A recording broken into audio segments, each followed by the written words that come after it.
What do you think your career would look like if you hadn't got thrown off Hell in a Cell? Man, that really, even though it wasn't the end of my career, it put an exclamation point and it gave me the moment. There are football players who are known literally for one play. Basketball player, Sure. Willis Reed, great career. He's known for playing 2 minutes in Game 7 with a injured ligament in his knee. Joe Montana's career, great quarterback, but it's the catch. I think they just called it the catch. And I don't know if I would have had one of those moments. Beating The Rock for the WWE title was a great moment for WWE and for me, but I'm not sure if that would be something that would be passed on to a next generation. And that's what stuns me about the Cell is that half of the people who talk to me about it, and this is like where I don't write it down, but I would estimate half of the people that talk to me about that match were not born when it took place. Wow. Yeah. And there's even a story I'll mention from time to time, and I did it on the 20 Years of Hell tour, saying it was really powerful when my wife said my kids wanted to watch the Cell match. I said, how do they even know about the Cell match? And she said, well, kids are talking about it in school. I said, in preschool? But it's something that parents have handed down, and it's the go-to for wrestling fans to show their non-fan friends who don't understand what it's about. It is the definitive moment of when you're trying to argue against, don't you know wrestling's fake? Yeah. Do you have 15 seconds? Let me show you this. Right. There's even those classic reaction videos on YouTube where they show it to someone. And I was really impressed by that because I would go through and I'd be like, voice coach reacts to Ronnie James Dio, and I love the idea that you can change someone's mind or at least make them question what they thought. Well, the wild thing is like they see you get thrown off the cell and then it's like, oh no, but just keep watching. He's not supposed to continue, tears himself away from everybody, climbs back on top. Yeah. Well, I've realized on this tour I'm doing that me not talking about the Cell is like George Carlin not alluding to the 7 words you can't say on TV in his subsequent specials. As brilliant as he was, if I was watching, he didn't at least allude to it, I didn't feel completely satisfied. And so I have like a 5-minute condensed version that I tell towards the end of the shows. And my favorite line, even though I think I did use it in the special, whereas I said, I climbed up that cell one more time, slowly. I'll grant you that was not a speedy journey, but it was done with a peace of mind that can only come from knowing that the worst part of my evening was over. And then you get the big laugh from people, like I say, that was my bad. It got worse. It got a lot worse.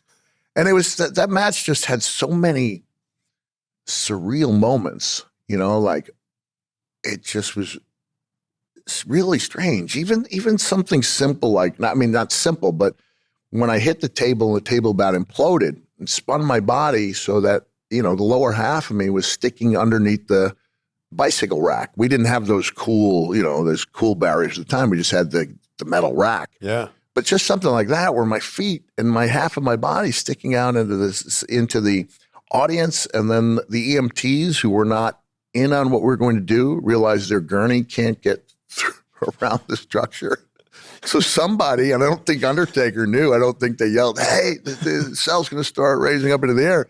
It starts rising towards the heavens with him on top of it, and it's just a series. It's like a series of unfortunate incidents for grownups or preschoolers, What hurt more when you fell through the cell? Yeah. Was it the fall or was it the chair landing on your face? Chair to the face?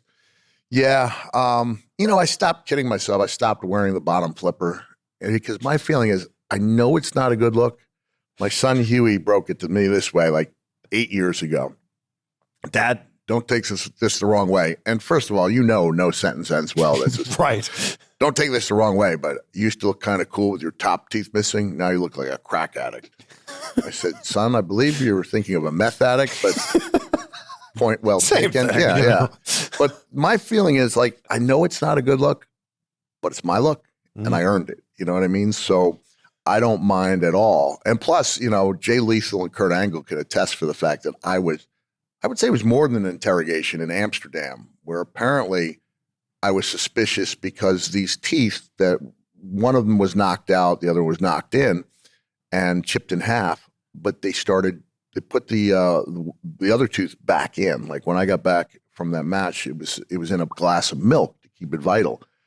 And on the 20th anniversary of the Cell, when I did my show in Pittsburgh, the dentist or orthodontist, whatever he was, who was on call, said he was there that night. They said, we've had an accident at the Civic Arena.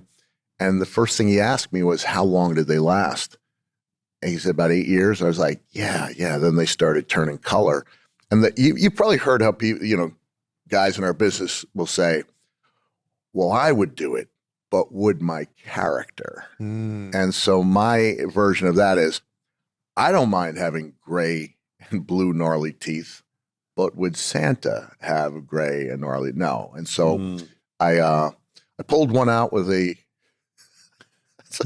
I went to work with a ball peen hammer and a pair of pliers, to pull it out, because even though dentists will let children keep their teeth they lose, for adults it's considered medical waste. And I was like, no, I don't want to lose these. I want to make jewelry for my children. You took your own tooth out? I took one of them out, but I'll admit the other one was too tough. And then my son found a dentist who would let me keep my tooth. So, yeah. But yeah, I got interrogated in Amsterdam. I mean, the way if you have Jay Lethal on, ask him.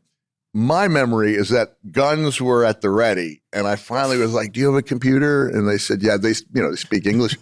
I said, I told them to Google Mick Foley, Hell in a Cell. See that thing in my nose there? Yeah, that's my tooth. Yeah, that's my tooth. Yeah.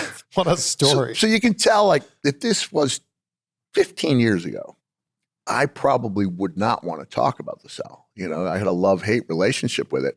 And then as you get older, I think it's in the same way that Adam West accepted that he was Batman. You know, that guys who feel like their career was pigeonholed because of an iconic role. Even Norman Bates, Anthony Perkins couldn't get work, you know, outside of a few like knockoffs and sequels. But you come to appreciate it. And I realized, wow, this is even before I started really doing the conventions. Like, I'm so lucky to have anything people remember me for after the fact, let alone, you know, probably 2 or 3 things.